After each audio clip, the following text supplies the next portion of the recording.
intuition instead of intuitive? Yeah, because because like you go to an intuitive for a reading. Oh, I see. And even though so I've worked on this over the month. That's why we are live. Edit it later. Oh, you can leave it. Okay. So, are we live? Yeah, because because like you go to an intuitive for a reading. Okay, it's going to start streaming. Even though it's live. So you're going to have to. You can leave it. Okay. Are we live? Yeah, because Okay, like you go to an intuitive for a reading. Okay, it's going to start streaming. It's live. So you're going to have to. Okay, are we live?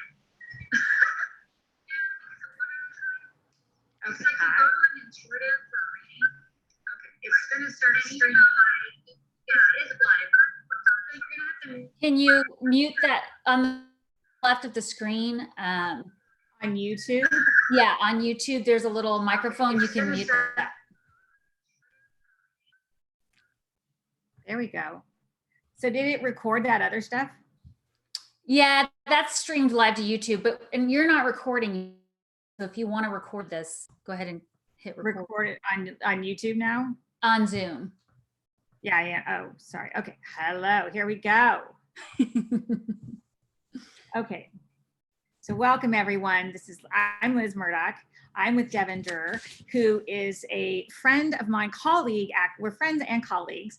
And I brought on today at Talking with the Dogs to share about intuition, because I get a lot of questions in my work talking to dogs, how I got started, how do you do this? And I thought I would share, because there are some people who then say, I want to do this too. Can I talk to my dog? Or I've always had a feeling.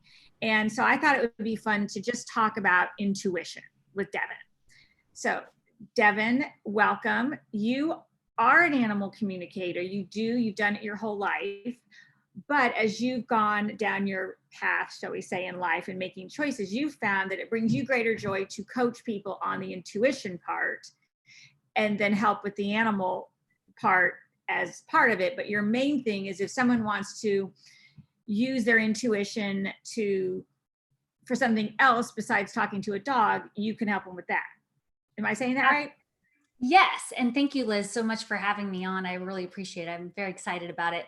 Yes, I learned about my intuitive abilities through animal communication. It was something that I grew up with animals. I grew up showing and jumping horses. I had cats, dogs, even a deer that met me at the bus stop after school. So animals were always a part of my life and teaching me. And they were the ones that helped me open up to what I had as an intuitive in my intuitive abilities. And then I had a very amazing spiritual experience in college involving angels. And it just kind of went from there. After that, I was really focused on growing my abilities. I did go into training with these other modalities because I knew they were all going to help me grow that intuitive muscle. But I kept coming back to how much I love helping other people use their intuitive abilities, because everybody can do this. Everybody has intuitive abilities. So that's my passion. And I created a method I call whole life journaling that helps you track your intuition. And so when I work with my clients, I do one-on-one and group sessions, but I also do webinars and workshops that help you create your own book of evidence, so that as you're growing your intuitive abilities, you can go back and see how far you've come. Because that's often what I find with people who I start working with them, they get blocked. And that's one of my tools with them, is this whole life journaling. Okay. So that's good, because it is a process, and the more we do it, the easier it is to tune in. I did a Facebook Live today, and a woman brought me her cat and said, what is she thinking? And because I do it so much, I can just tune in pretty quickly. But here's a question for you, because I also talk to a lot of people who have never talked with an animal communicator. They're like, what is that? Never heard of it. You mean you can talk to someone? Yes, I can. And like you, I was able to do it when I was little, but not really understanding that I was doing anything. But here's the thing about you. tell people how you made a transition. Have you always worked in the woo-woo kind of field, doing quirky stuff, or what was your career before this? Yes, yes. It's so funny. I graduated with my degree in accounting and business administration, so very left-brained. Okay, so And wait, did you ever think, if you put yourself back into doing accounting, that you would be coaching people on intuition? Tell me about that. no, I mean, I always wanted to be a teacher. So I was coming around to this in a long way. I also wanted to be a veterinarian. Okay. But no, I didn't. I was doing it because my dad was a CPA, and this is a great method for learning how to start any business. And I always loved numbers. Math was my favorite subject. But yeah, I went into it thinking I didn't really know where I would end up using it. But I did, when I got out of college, I went to work for a bank, and decided that I wanted more. And I ended up just opening my own small business consulting company. Mhm. So I was consulting people and working with them on getting their businesses up and running, and help them and guiding them and giving them direction so they could grow, and often did their tax returns and their books as well, because that's what I was trained in. But I started to realize I was using my intuition when I was coaching with them. And so I did that for about 6 years. And then I had an kind of an epiphany after a very real dream with my grandmother, who had passed on several years earlier, came to me and told me to get to work. And that just, the light switch was fully flipped on at that point, and there was no going back. I knew I had to really focus on using my intuitive abilities with my business, and to show other people that they can do it. Because I feel like a lot of people, they find other ways to feel good that aren't always healthy. And when we can go within and use our intuitive abilities, it's so much of a better balance for body, mind, and spirit. So when she said in the dream, your grandmother, who had passed away, to get to work, you knew she meant with the intuition. Yes, I knew. Well, I had an experience in college with angels. And so that particular was very life-changing for me.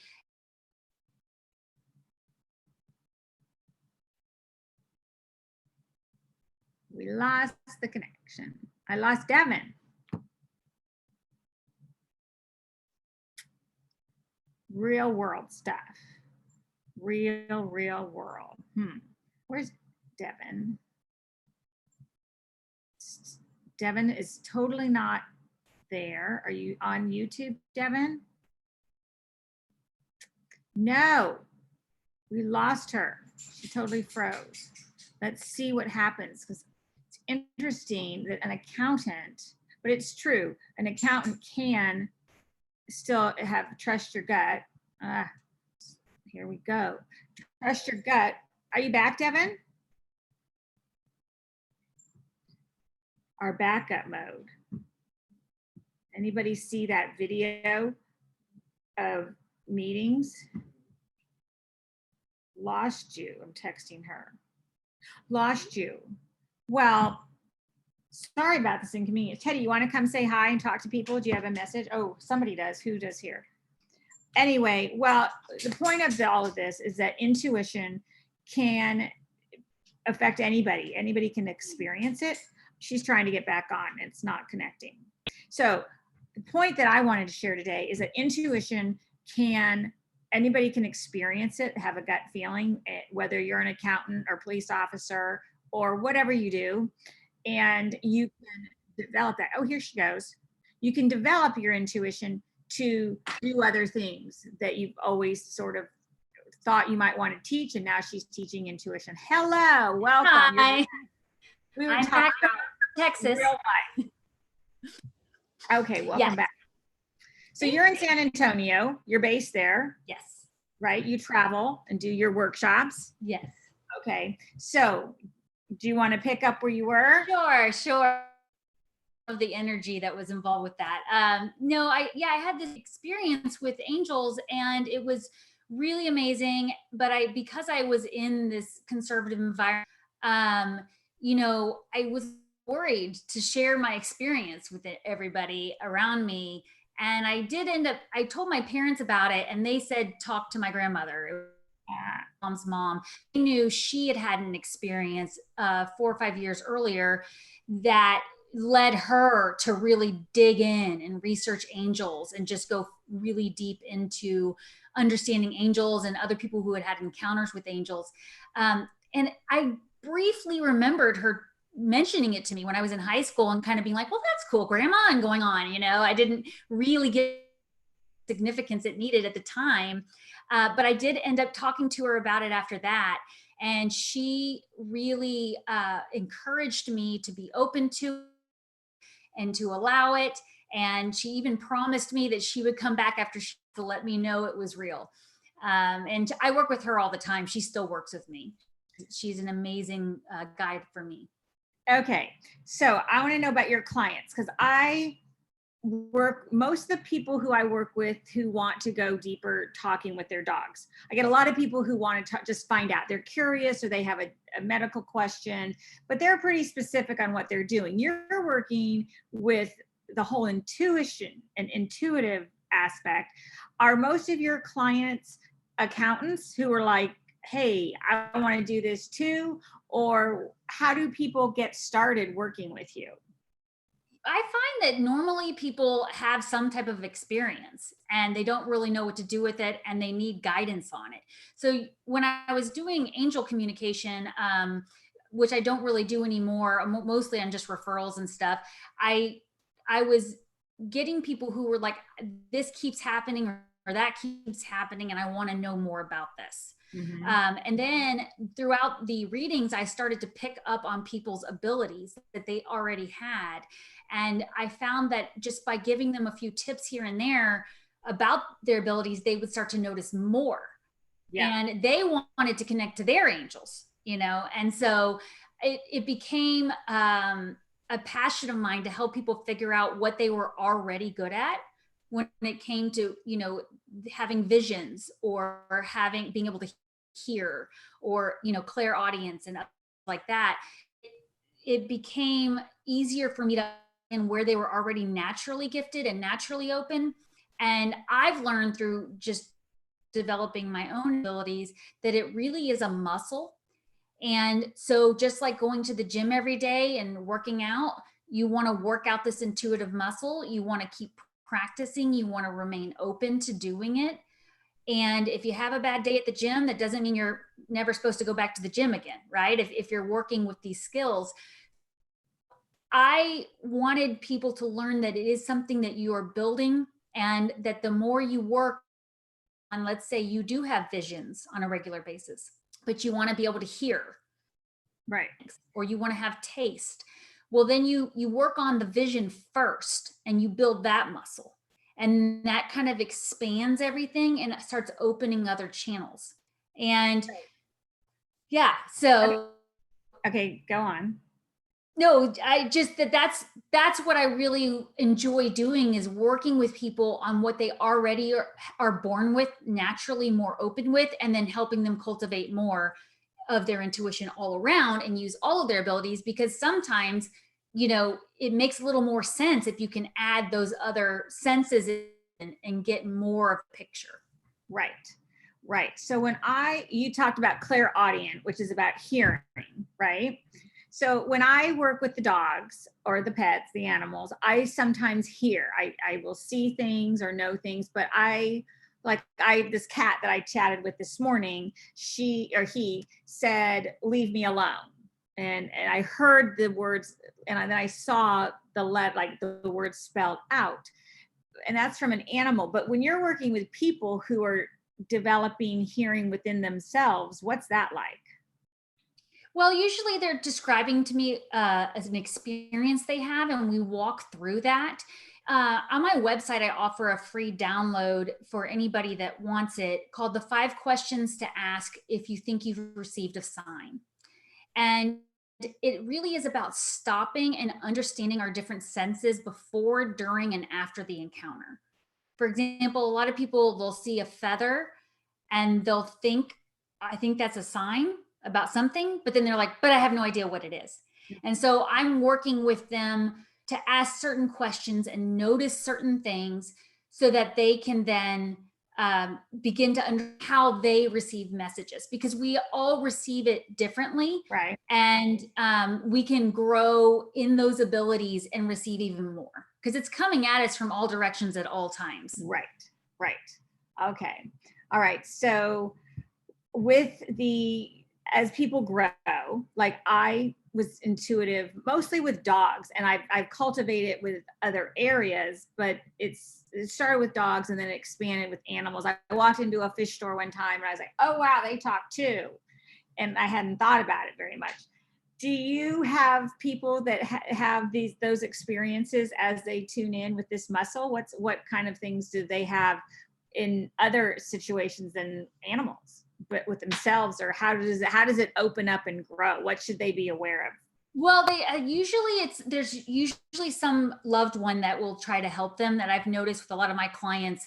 If they have a loved one that's passed on, that they will be the first to kind of connect with them, almost as though and I believe there probably is some type of a group that they're going to help them develop their intuitive abilities.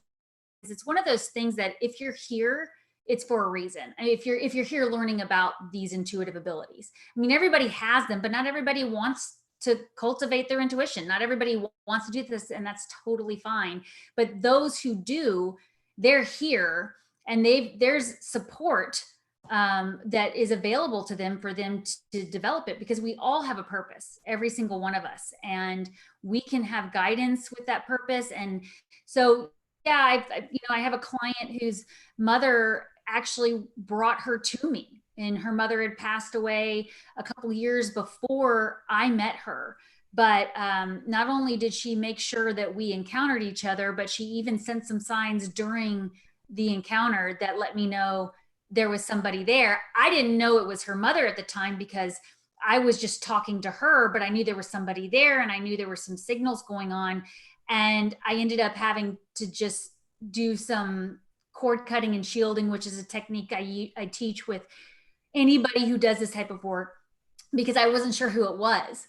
And then when we ended up having a separate angel communication, once we booked a session and sat down and did it, she came through even stronger, and I was able to get a lot of validation on the information I was getting. Because I don't like to just walk around and do this as it comes, because especially where I am in Texas, that a lot of people would be scared by that.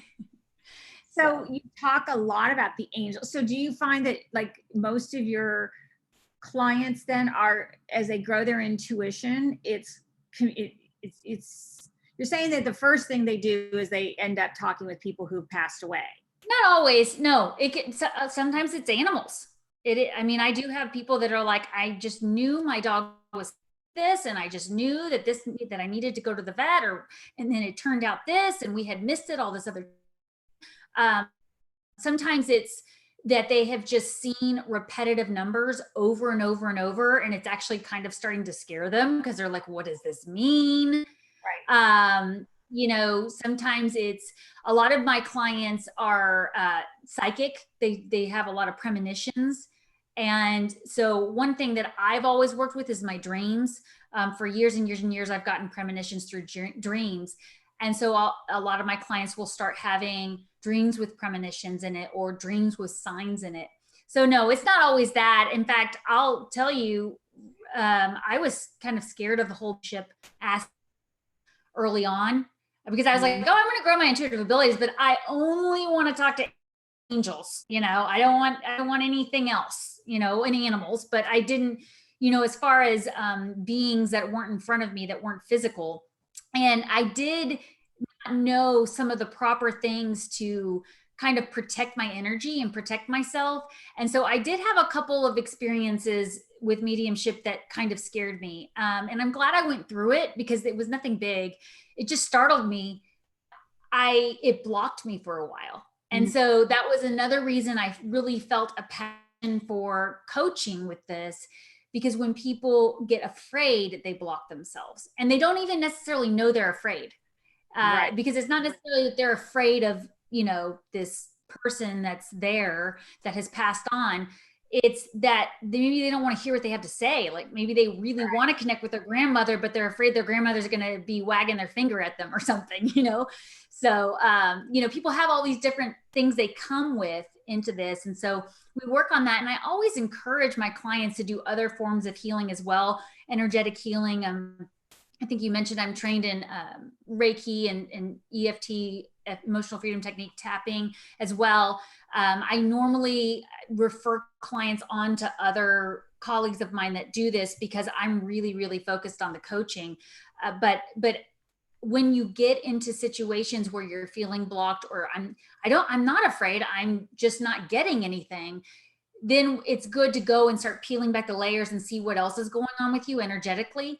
So I really believe in a whole life approach. That's why I'm journaling, whole life journaling, because we track your physical habits, we track your eating habits, we track your routine, your spiritual habits. What do you do for yourself? Self-care.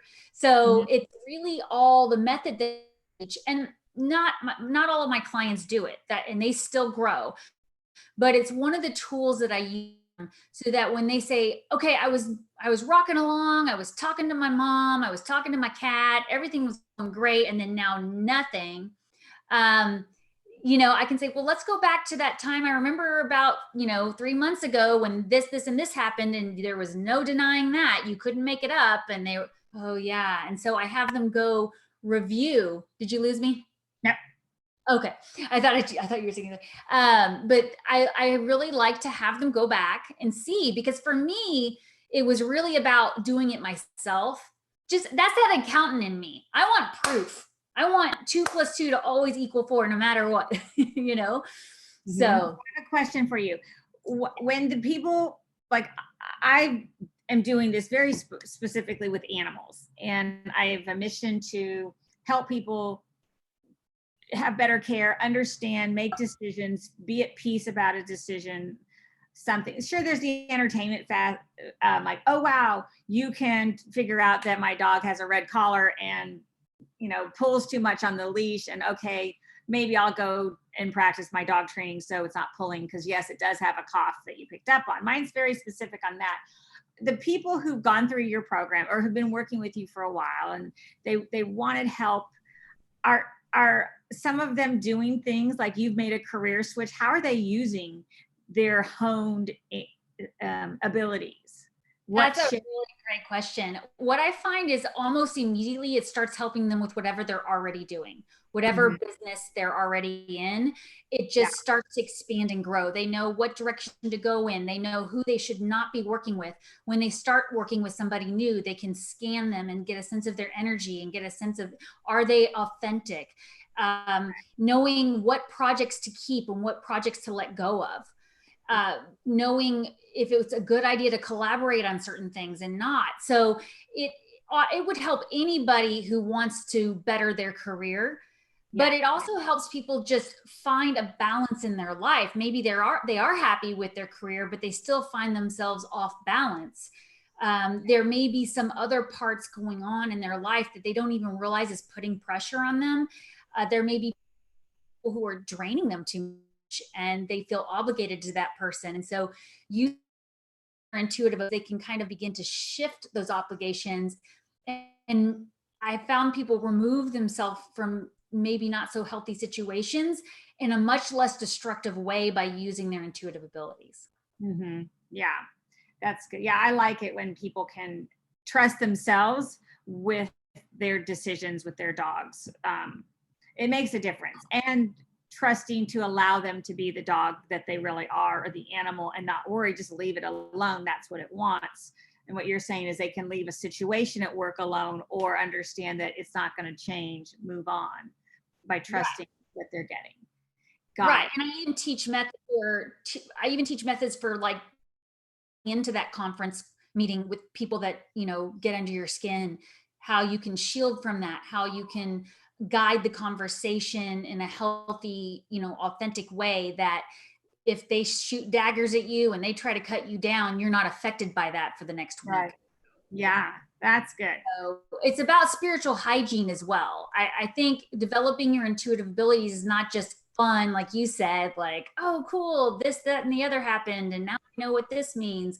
It's also balancing that body, mind, and spirit, because if you can understand intuitively what's going on, even with our health, with our stress levels, with our sleep, I find it helps all in all, because I think we were always meant to use these abilities. It's just, with culture and society and just people's fears, a lot of times with their raised in certain belief systems, it's a real block for them. So. Yeah, there's so much out there. So question, so when I'm working with the animals, I'll have an animal client, whether remotely over the phone or here, and they walk out of the room, and I write things down in a notebook. So I sort of download what I'm getting from the animal, and I get real specific about the words. Like this cat today, for instance, was like, leave me alone. I like my space. So I'll write down keywords I'm getting, or if I get an image, I'll write that down. How does that work with a person with journaling? I mean, some people can write about their day, or we write about a situation, and we can write pages and pages. With animals, for me, I get words, and I have a process I go through asking the animal, but it's not pages and pages of many, many lines and sentences. How do people do that in journaling to tune in with their own intuition so that they can organize it and keep track of it? How do you do that with journaling? With journaling, I teach an intuition tracker that helps them organize it, but everything is about intention. So if you sit down with the intention to develop your abilities and to connect, that's the main thing there. So we work on that. I teach different methods such as automatic writing, and asking for help, asking for signs, analyzing signs, again, with the 5 questions. So who are they asking? Like, I'm asking a cat. I'm asking the animal. Mm-hmm. Who are these people asking? They're asking divine guidance, the highest vibrational beings. I do always caution to be very specific you're asking. So that's a great question. Yes, when I'm communicating with my animals, I'm making sure that I am just connecting with my animal. But when I'm doing this, I'm usually saying, I do like a little prayer, and I'm asking for, the highest vibrational beings that are in my highest interest to work with, whether that's archangels or guides or some other spiritual being that is in my highest interest to work for. So it's kind of a shielding and protective thing. And of course, I want divine guidance. So, because we don't always want advice from Uncle Bob. Maybe Uncle Bob's a good guy, but he's not, we don't really want his advice. We want what's in our highest interest. Got it. So you got to set that intention. Then I teach in my methods, and on my YouTube channel, I have my whole life journal set up where I go into a real basic setup of it. But you can go in and almost set a table of contents for your different intuitive experiences. And then as you track them over time, you write about them, you answer these 5 questions I have on my website, and it becomes that muscle again, that reflex. Mm-hmm. So at first it's going to seem like, oh, this is a lot, but the more you do it, just like if you're learning to play the piano, eventually after you play the same piece long enough, your brain just remembers it and you don't have to look at the sheet music. It's that same thing. You're going to begin to pick up, and your senses are going to go, this is how I'm supposed to respond to this. Right. And, kind of your spidey senses, right? If you walk into a convenience store and it just feels off and you're like, ugh, I want to get out of here. That's our root chakra. That's fight or flight. That's us using our gut. Press that and get out. Right. But that's not going to happen every time. So, you don't want to have to go through life having to have these, near-death experiences in order to have divine connection. And I think that's kind of another part that was helpful to me, that I wanted to do this coaching, is because when I had with the angels in college, I was like, how can everybody have that, so that I don't feel like when I talk about it that they don't believe me. I want people to experience this. Well, did they believe you? I never had anybody say it didn't happen, but they can't feel it, right? Unless they have an experience. So um, I don't want, them waiting around for, six angels to line up across their bed, which is what happened to me. In before they start doing this, like, I'm just going to wait around for my big spiritual moment. That- Sometimes they come when we're least looking for it. We think we're least looking yeah. for it. I think maybe my higher self was looking for it. Well, So I've never had six angels. I've never been aware of six angels. So it's interesting, how people tune into intuition differently, and how it is in their lives.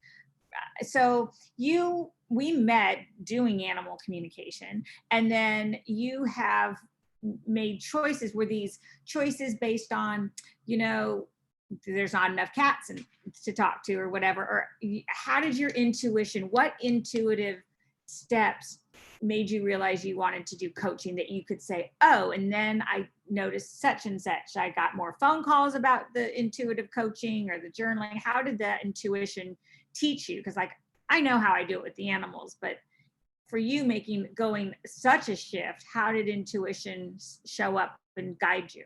Well, I think it's because for me, my time with my animals and animal communication has always been so sacred to me that I love it. I absolutely love it. Loved every animal I've had the honor of speaking with. But I just kept feeling like I was supposed to do more, like my purpose teaching. And because I've always done the angel communication and the guidance there, um, it's like animal communication. It's one part of the way that I connect with God. And one of the things that my grandmother always said to me over and over again, and it's on the first thing you see on my webpage because of it, is what is dog spelled backwards? And that helped me realize that, yeah, I mean, I felt the most connected to God when I was with my animals. And if I needed a vibrational lift, if I was sad or upset or stressed out, I went out with my horses or my cats or my dogs. It was something that was so soothing and spiritual for me. Right. And so even though I felt a draw to be trained in it so that I could really understand how it works, I still felt this pull to teach. And I did have a lot of the questions, like you said, when I was doing a lot more of it with clients, that they want to talk to their own animal so they don't have to call me every single time. They're like, I want to call you for the big stuff, but if I'm just curious how she's feeling this morning after her vitamins or something, I can you help me do that? And so then I was like, well, do you feel like you already do this with other things? And they would say things, I can talk to my animal. Does that mean I can talk to my mother that's passed on? Right. So I think it just kind of, I was led into it, and I was always told I was supposed to work with beginners. And I thought that meant teaching children. I really did. I thought I was going to get my degree in And who teaching. told you you're supposed to work with beginners? My angels. Yeah. So I'm always checking in with guidance and asking about my purpose. And this is through journaling, tracking. I would sit down and do automatic writing and ask, am I on my purpose? Where should I head now? And I would feel into it, and I would use my abilities to feel that. I do a couple times a year, I'll do an intuitive workshop with journaling where we go through the process of automatic writing. And it's so fun when I have people come back to me 4 or 5 months later and go, I had no idea what you were having me do or what I was writing, but I just went back and read it, and I know exactly what I was being told to do. Yeah. And, Yeah. that's that hindsight in 2020 is so valuable here, because Yes. you don't always remember everything. You're in the moment, you're having the experience. And so I want you to get that down on paper so that you can go back and see it. And if you have 5 different journals, one that's a dream and one that's your to-do list and one's your projects, then you're always keeping track of it. You're probably not going to go back and look at all of them, and you might write that really amazing experience down and then lose it. Yeah. So I teach a method that puts it all together. It puts your whole life in your journal. It's your to-do list, it's your goals, it's your visualization affirmations. I really focus on intention. And if you're wanting to grow your abilities, we've got intentions and affirmations that support that. That's So it's just journaling has been such a love of mine. And just to those of you out there who are like, I don't journal, I didn't journal either for years until I decided that this was going to be something that I really focused on. And so I always start off really small, and all you have to do is go in once a day and write down, angels help me with this, or whatever, whoever you want to work with. And you'll start to open that channel. So it doesn't have to be your whole life at once, but most of my clients end up, they'll take a workshop with me and they'll go, I'm just doing this, I'm not doing that. And I'm like, that's great, because there's no wrong way to do it. There is no wrong way to do it. But they usually keep going and start, well, now I kind of see what I wish I would have done, had that. Because especially if you have like a calendar and a to-do list in there, when you have those intuitive moments and then you forget about them, and then 3 months later you're blocked, you're going back and looking, you can also see what else was going on in your life. Like you had a guest in town, or you got a phone call from that person you've been waiting to hear from. And you start seeing that the energy was, and it was pushing you in the right direction. You were being guided. So now you've got your book of evidence. That's right. Well, that's good. And now it's such a good time because we're home, and many people are talking about having much more vivid dreams, that maybe they'll get some, clarity on what it is they should be doing differently in their lives. Not that they were doing anything wrong, but they might want to make a shift that they're intuitively being led to do and they weren't aware of, but they can be more open. I have dog barking, real life. So he wants to go for his run. Yeah. Okay. So I think it's great. It's so interesting because you are using it in such a different way than when we first met, and that I am, because I'm passionate about, like, if people can intuitively, whether it's through me explaining what their dog is thinking, or their cat or their horse, whoever I talk to, and I know you still do it, but we can use it so specifically where you can help all these people just figure out what they want to do and what is their intuition is telling them. So I think it's interesting how you are trusting and helping people in another way, because I get people who ask me about it. So I want to talk about the journaling, and we're going to work together doing a workshop on using the journal specifically with animal communication. And if you get something else that is like, oh, I never knew this, because it makes such a difference when you go back to the dog trainer or you go back to the vet and you say, this is what my animal communicator has pointed out. Not that we're diagnosing or saying you don't need that, but hey, if your dog trainer is saying practice this exercise every day and you're not, it's going to show up and your dog is going to be confused. So I love that in animal communication, when we can find out what the animal has to say for a behavior or health, and you're teaching, write it down, track it. And if you're getting other things, track that too. It can really shift our lives. So yes, absolutely. And I find that it can help with, let's say that, Liz, you talk to somebody's dog and you say, this is what the dog is thinking. And the owner thought, oh, well, I thought the dog thought this. And it was really that the owner had their own belief system they needed to work through. There was some prejudgment there or filter that they were working with. They think, oh, my poor dog is doing this, where your dog's fine. He likes to be left home alone for 3 hours every day. He loves the dog loved it, or yeah, exactly. And so now you have to kind of, because animals are reading our energy, you don't want to add to that animal's anxiety and you want to fix it. Journaling can help the owner work through what it is that is really behind that. What is it really causing that fear or emotion? So yes, we'll definitely be talking about that. And then just, even tracking the energy in the household for the animal, and maybe the animal has been trying to communicate with them and they weren't seeing it. So with some different journaling methods, we can kind of help you understand an animal. Yeah.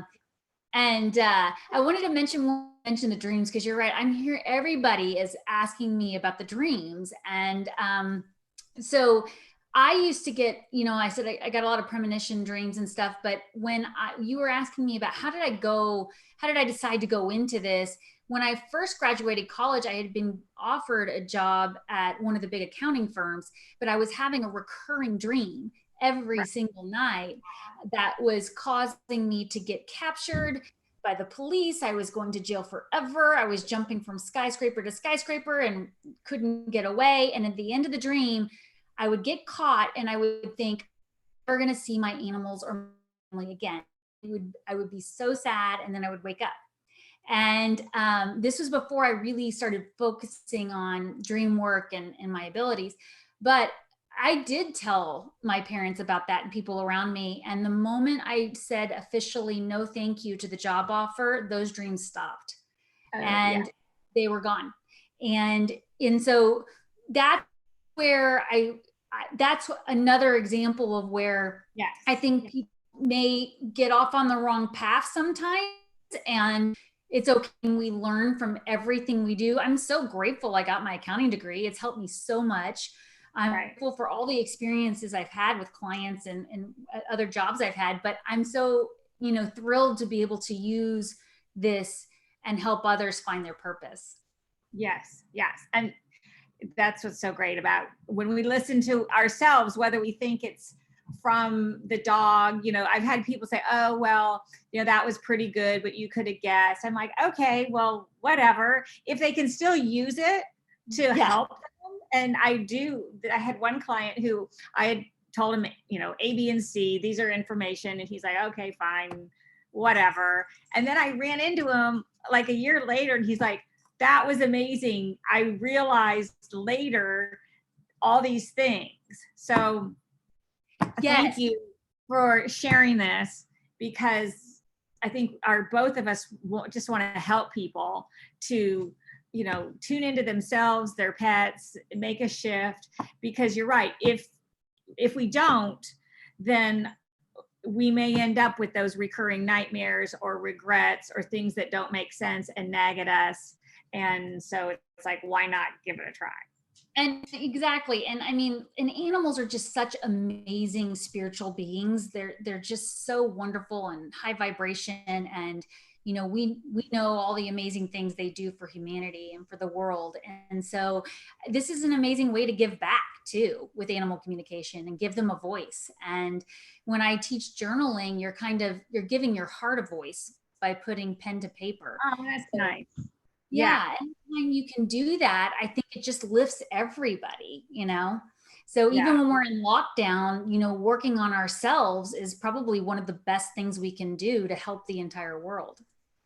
Yes. And it doesn't take long, because I know there's still people who are like, oh, well, I'm doing this and now my kids are here all the time, or my husband's here, or I've got to work from home, or I don't feel like it. Is that it can take just a minute or 5 minutes. You just write a sentence, and with intention, it's amazing what can come out. Like this morning, where I did a Facebook Live with Heather Parody, and she brought her cat, and she says, what is my cat saying? It was just a couple minutes. And I'm saying, your cat wants you to listen to him more often, and this and that. And it's like, wow, you can get a little thing if you just tune in and accept and don't judge, and just like, okay, this is what I'm getting. I'm going to ponder it. You're right. Just the littlest thing. Yes. So I'm going to challenge people, anyone who's listening, whether live or later, to at least ponder something new that you've heard, whether it's talking to a dog, hearing from an angel, hearing from grandma who's passed. There's a lot of things that you do that I've never had happen, but maybe I will, maybe I won't, but somebody out there listening might. And if we can help and make a difference, and you're obviously very content with what you're doing and feeling satisfied, that's worth it. And so if other people can have that same benefit, I hope that you'll tune into yourself for your dog or something and receive what it is you need to hear. So I agree. Devon, people can find you where? They can find me on my website, www.devonduerr.com. That's DEVONDUERR.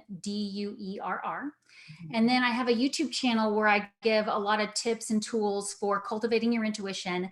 And then I will actually be having Liz on. One of the things that I've been doing lately is interviewing other healers in our community that do energy work, just so that people can, in a safe environment, experience them. So this Thursday, we will be live at 12 p.m. Central. So if you have any questions for Liz or myself, please join me on my channel, because we will be answering those questions and talking a little bit more about this with our animal communication. And so I'm very excited about that. And then Facebook, you can find me under @it's Devon Duerr, and Instagram, it's devon.duerr. So please feel free to reach out to me with any questions. And yeah, I'm excited to have you. Thank you. This Thursday, Liz. Thank you. I look forward to it. And everyone, thank you so much.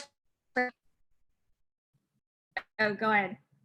I just said thank you so much for having me on here. Yes, it's a pleasure. It's a pleasure. Anything to help people get better clarity, insights into intuition.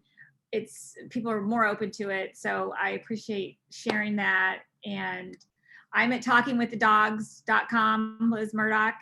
So hope everyone has a great day, whatever you do. Take care. Great. Thank you so much. Bye-bye. Bye.